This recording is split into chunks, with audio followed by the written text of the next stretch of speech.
Assalamualaikum warahmatullahi wabarakatuh.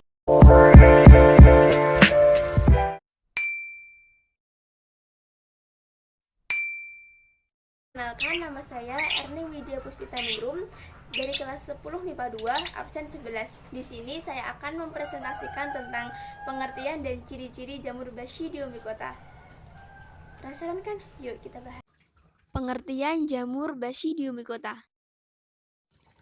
Basidiomycota berasal dari bahasa Yunani, yakni dari kata basidium, yang artinya tahapan diploid daur hidup jamur Basidiomycota yang bentuknya seperti gada. Nama Basidiomycota diambil dari kelompok sel reproduktif yang disebut Basidia, tunggalnya Basidium. Nah, Basidia menghasilkan spora yang disebut Basidiospora. Basidiomycota juga merupakan kelompok jamur yang perkembangannya paling tinggi di antara kelompok jamur yang lainnya. Ciri-ciri jamur Basidiomycota. Pertama, bersel banyak atau multiseluler. Ciri yang kedua yaitu merupakan salah satu jenis jamur makrokopis dan memiliki ukuran yang besar. Yang ketiga, jamur bersifat parasit atau saprofit. Keempat, habitat jamur Basidiomycota seluruhnya ada di darat. Yang kelima, hifa jenis jamur ini bersekat atau septat, mengandung inti haploid dengan sambungan apit. Ciri yang keenam, bentuk tubuh jamur bervariasi. Ada yang seperti payung, bola, papan, lembaran yang berlekuk-lekuk, dan lain sebagainya. 7. Warna jamur beraneka ragam atau berwarna-warni. Ciri yang ke-8, sebagian jenis jamur Basidiomycota dapat dikonsumsi, akan tetapi ada juga yang sifatnya mematikan. Yang ke-9, jamur Basidiomycota bereproduksi secara seksual dan aseksual. 10. Di setiap basidium terdapat 4 basidiospora. Perkenalkan, nama saya Gemma Arafi Putri Arimbi dari kelas 10 MIPA 2, nomor absen 14. Divisi Basidiomycota dan jamur Heterobasidiomycetes. Basidiomycota dibagi menjadi 3 kelompok. Yang pertama adalah Urediniomycetes. Kelompok Urediniomycetes sangat beragam. Karakteristik yang dimiliki adalah ukurannya yang sangat kecil sehingga sulit ditemukan dan dipelajari. Yang kedua adalah Hymenomycetes. Sebelumnya, kelompok Hymenomycetes adalah jamur taksonomi terbesar dalam divisi Basidiomycota. Namun, istilah ini sudah tidak relevan secara taksonomi. Jamur yang termasuk kelas ini adalah jamur payung. Yang ketiga adalah Ustilaginomycetes. Ustilaginomycetes adalah jamur api. Mereka adalah parasit tanaman dengan 1.400 spesies yang diakui oleh 70 negara. Memiliki septum sederhana dengan penutup pori-pori septum. Jamur Heterobasidiomycetes termasuk jamur jeli, jamur api, dan jamur karat adalah Basidiomycetes dengan Basidia septate. Ini kontras dengan Homo Basidiomycetes, termasuk sebagian besar jamur dan Agaricomycetes lainnya yang mengandung Basidia.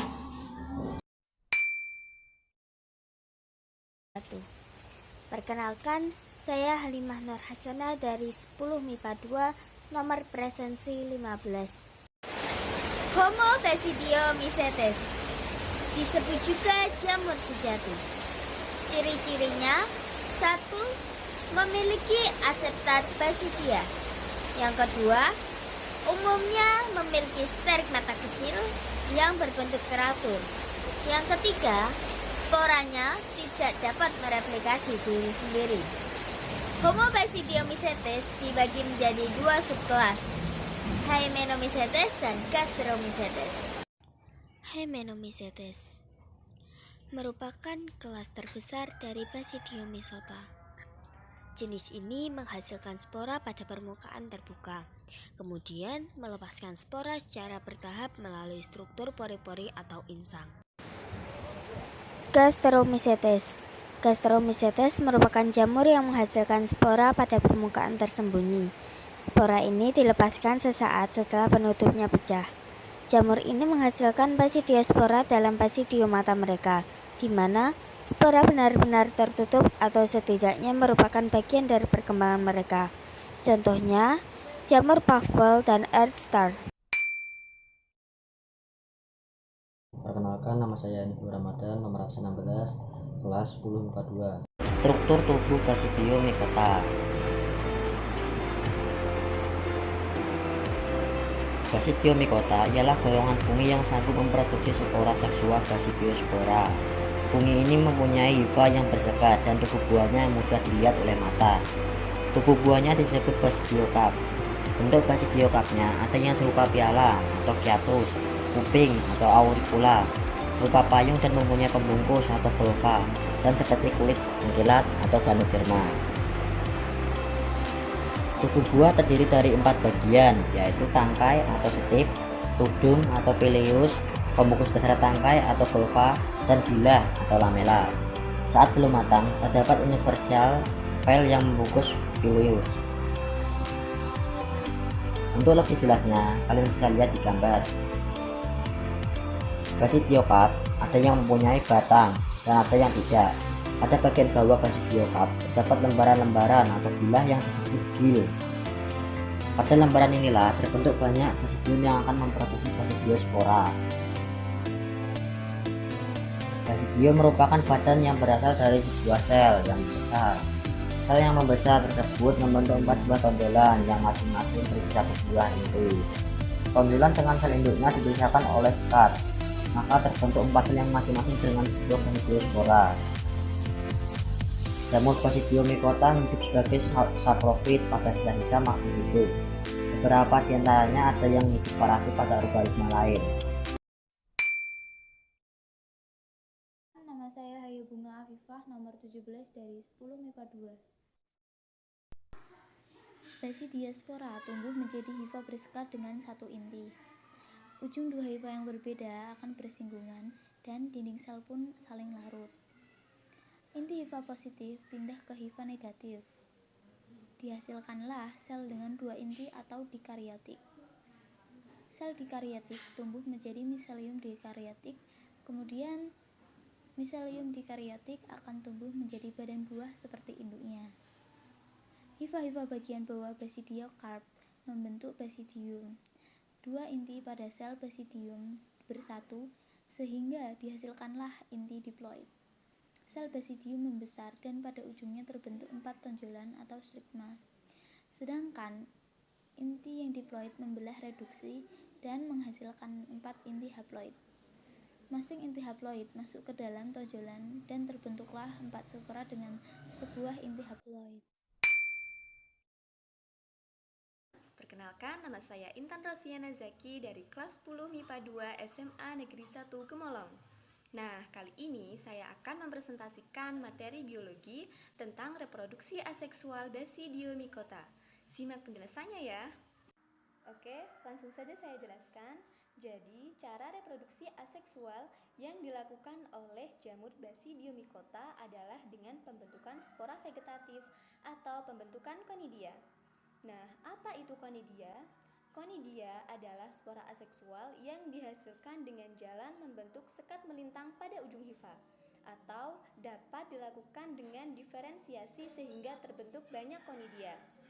Hifa haploid yang sudah dewasa akan menghasilkan konidiofor atau tangkai konidia.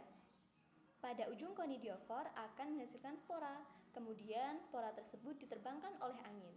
Apabila kondisi lingkungan menguntungkan, maka spora tersebut berkecambah menjadi hifa yang haploid.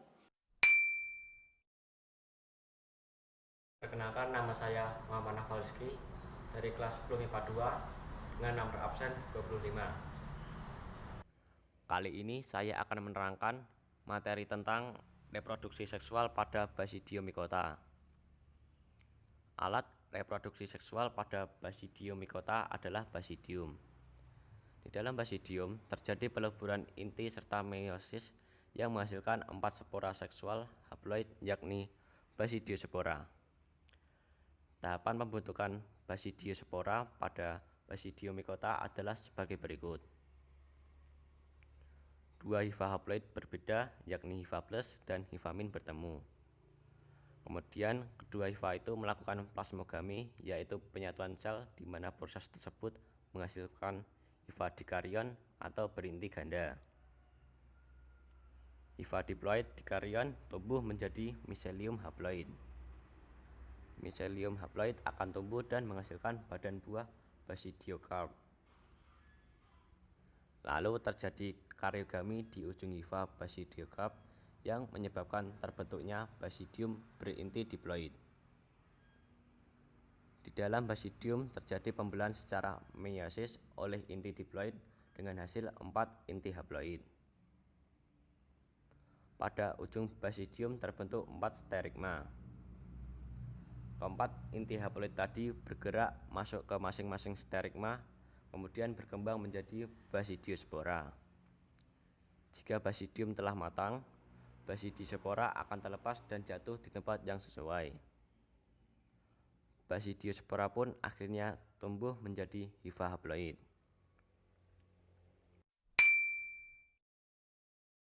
Perkenalkan, nama saya Nabila Zuama Mutaharah. Saya dari kelas 10 MIPA 2 nomor absen 26.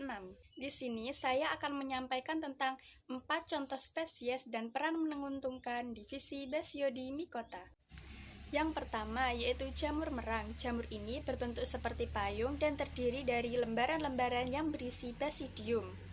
Tubuh buahnya berwarna putih kemerah-merahan. Jamur ini juga merupakan sumber protein yang tinggi. Yang kedua yaitu jamur tiram. Jamur ini bisa dan enak untuk dikonsumsi.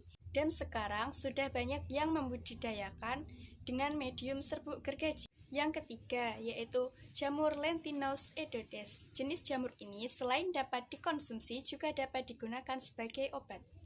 Dan yang keempat adalah jamur kuping. Jamur ini biasanya tumbuh pada kayu yang sudah mati. Jamur ini berbentuk seperti daun telinga dan berwarna merah kecoklat-coklatan. Jamur ini bisa dikonsumsi dan sekarang pun sudah banyak dibudidayakan.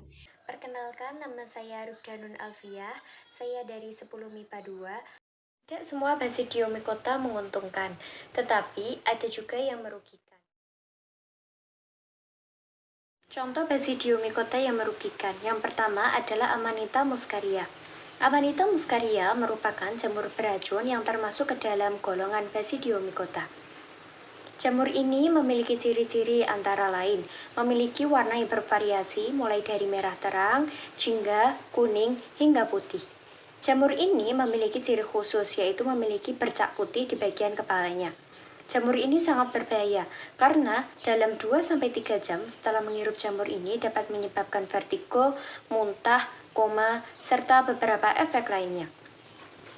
Pada tubuh jamur ini terdapat senyawa asam ibonat dan mucimol yang bersifat halusinogen dan psioaktif. Senyawa ini dapat mempercepat gangguan sistem syaraf, denyut jantung, mulut kering, serta halusinasi. Contoh yang kedua adalah Usilacomeidis. Usilacomeidis merupakan cendawan penyebab penyakit gosong serta bengkak pada jagung. Usilacomeidis umumnya menyerang tongkol jagung dengan masuk ke dalam biji dan menyebabkan pembengkakan serta terbentuknya kelenjar. Pembengkakan dapat mengakibatkan kelopot rusak dan kelenjar pecah sehingga jamur dapat menyebar. Contoh yang ketiga adalah Bucina graminis. Bucina graminis termasuk ke dalam ordo Oredinalis. Bucina graminis merupakan parasit yang hidup pada rumput, gandum, murbei, serta tanaman lainnya. Tumbuhan yang terinfeksi oleh jamur ini dapat menyebabkan patah batang serta runtuhnya biji-bijian sebelum panen. Jika tumbuhan terinfeksi dengan parah, dapat menyebabkan kematian. Contoh merugikan Basidium mycota yang terakhir adalah Pusinia arasidis. Pusinia arasidis merupakan parasit pada kacang tanah. Pusinia arasidis termasuk ke dalam ordo Oridinalis. Faktor yang mempengaruhi timbulnya jamur ini yaitu karena faktor suhu, kelembapan, kecepatan angin, serta curah hujan. Pada umumnya, gejala terdapat pada daun bagian bawah yang berupa pusul berwarna coklat seperti karat besi.